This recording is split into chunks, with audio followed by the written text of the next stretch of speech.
Hey guys, welcome to Nerdarchy, for nerds by nerds. I'm Ted, and today I'm hanging out with Nerdarchy's Dave. And today we're getting back into D&D monsters, and this time we're talking the plant zombie.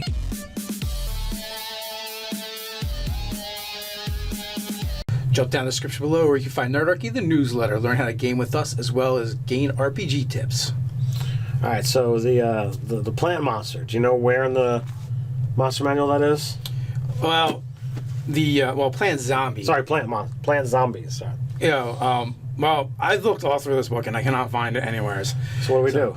If we're talking about plant zombies. Well, I think we have to first go to the Nerdarchy video where we did when we were challenged to create a zombie garden gnome, and this basically sprouted a whole conversation. It spawned, if you will. Yeah, spawned the creation of an NPC gnome who would basically harvest the souls of dead children and then imbue them into his necroplants, which would then sprout them into garden gnome-ish like plant zombies, essentially.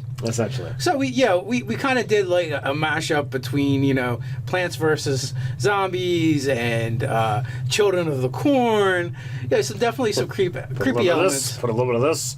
Shiki, and we get. And I even did an adventure in one of my games using that NPC and his villainous cohorts. It was quite creepy up until we got to the point. I'm like, this guy's a little off, but he's just a little off, right? Yeah, you guys were, there's a gameplay somewhere for it, but you guys were all invited basically to take part in this this harvest festival ritual, and the children basically were the ones kind of in charge of the festival and making the event happen. Right. So that's why the players didn't see the children up until, and then they were kind of cloaked when they did, and then you realize there was something way wrong with them, and I believe they tried eating your faces or something. Yeah, it wasn't exactly a nice time. So the idea with our children, our gnome children plant zombies, which we're probably gonna have to workshop a better name, and we're gonna have to do it really soon. Because, as we said, you can't find this monster in the monster manual. Here. We're actually releasing in October's reward for part of our spooktacular Patreon rewards over there. So, so if you are or want to become a patron to get a copy of this monster, you're gonna put it in the friend or foe section. I think so, as a bonus. Bonus to that section. I believe that's somewhere in the $3 to $5 level. So if you have that in there by October 1st, yes, then when we divvy out the rewards a couple days later, you will have the stats and all the extra things that's going to go along with it. So I'm still working on the actual NPC himself. I had built one, but I think I'm going to do it a little bit different for the Patreon release. We have some cool things to add on that. Definitely, we want to tie him even further to the plant zombies, and possibly some regional and lair actions. Yep. That will be really cool. But so me and Ted are working on developing the plant zombie, and how better to do it than right here on the camera? Yeah. So we've done some of the work, and basically, it's kind of a small zombie. So we reduced the size of the zombie, which means the hit points go down. We also made them a little more agile and they're faster. But we also lowered the constitution. We lowered the constitution, increased the dexterity. So Ted had the cool idea of kind of making them like one of the blights, where when they hit you, they entangle. But I also like the idea of the undead from the second Mummy movie, where they were fast. Okay, yeah. And because a bunch of little, small, fearless undead creatures, the skeleton pygmies. Yeah, I thought they were really terrifying for the people that are in there, especially because everybody's walking through the tall reeds, and they come up to your waist or your chest, and not a big deal. But you just see them rustling, and there's something in there because it's smaller than them. You could do a lot with that. Yeah, it's definitely. So, I guess, visually, the idea for these guys is maybe they almost do look like regular children, but in closer inspection, you can see, instead of their veins are, they kind of stand out a little bit, and they're very greenish. Mm-hmm. I'm thinking, pointed, filed teeth. So if their mouth is closed, you don't necessarily notice it. Yeah. and maybe they have patches of moss or other vegetation on them. And then you had the cool idea for like when they strike you, they have the entangling vines, and I was thinking, well, that could be like that could actually be like the veins shooting out of them, which they're not really veins, they're roots and vines. Right. Yeah. So you had the idea of, well, what if they vomited it up? Yeah. To really kind of accentuate the horror of it. But because we're talking about zombies, you're probably going to have a lot of these things because their CR is going to be relatively low. So what if the effect of these vines is it just reduces the target's speed to 0, and as a kind of counterbalance, well, it's got to reduce the zombie speed to 0 because they're attached. Yes. Or maybe a strength mechanic to move, but I do like the 0. I think that's what we're going to definitely stick with. So they all had this attack, maybe. So there's definitely got to be some kind of check or saving throw involved. Yeah, I believe I had something in there for that. And so basically they vomit on you, and when they vomit, it's all these gross ichor covered vines. And they probably smell like rotten vegetation. And that's the other thing that's probably the giveaway too for the plant zombie gnome children. Oh, absolutely. Is the smell, because plant zombie gnome children. Yeah, we're gonna definitely have to come. We'll have to workshop something better. But I got weeks for that.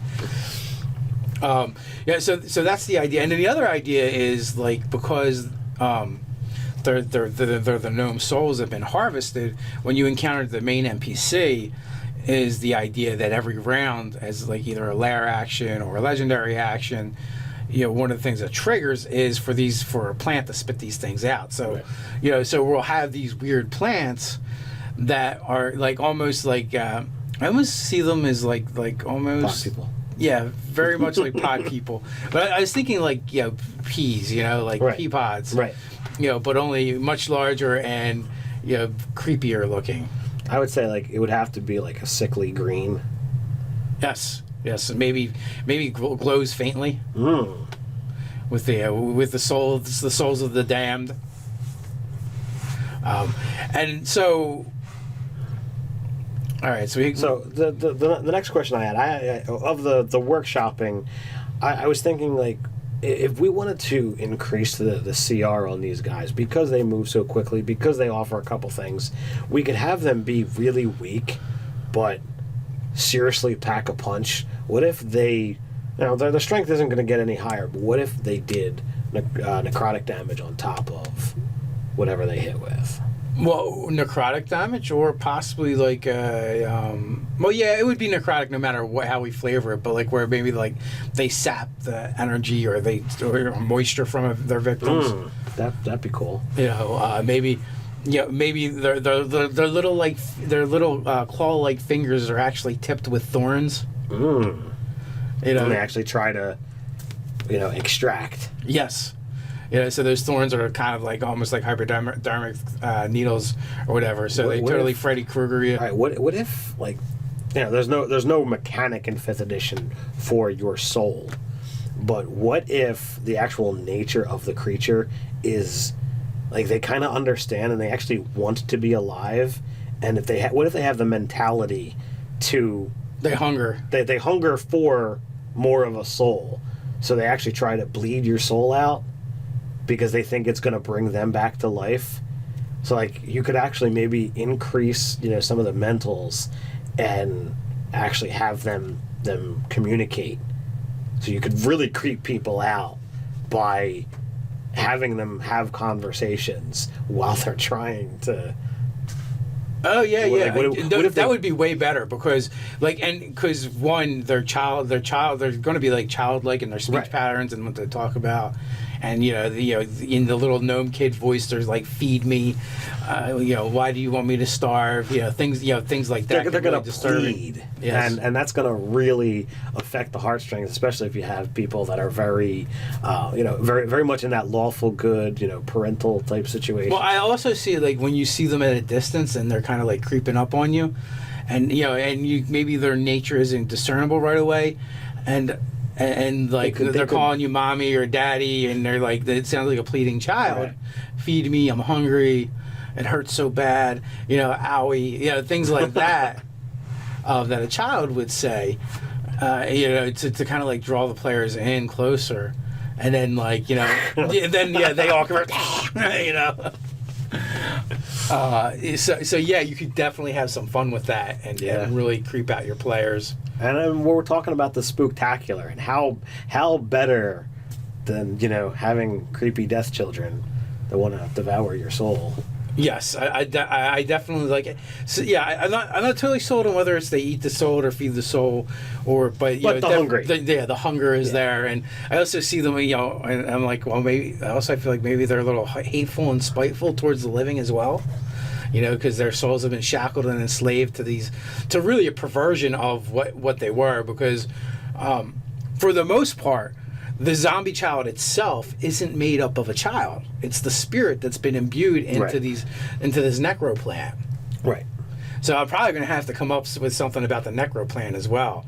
Like that might be like a cool spell component for you know, for necromancy spells, perhaps, or an ingredient for making necromantic magic items. Right. Or maybe, you know, maybe it's something you can use, but it turns the magic items into being cursed items. Ooh. So who knows? There's definitely some possibilities. I'm going to play with that. I got some work to do before October hits. What do you guys think? Do you want to use our Necro Gnomes, Children of the Damned, in your game? Let us know in the comments below while you're at it. Like, share, and subscribe. And since we mentioned earlier, you can support us over on Patreon. So until next time, Stay nerdy.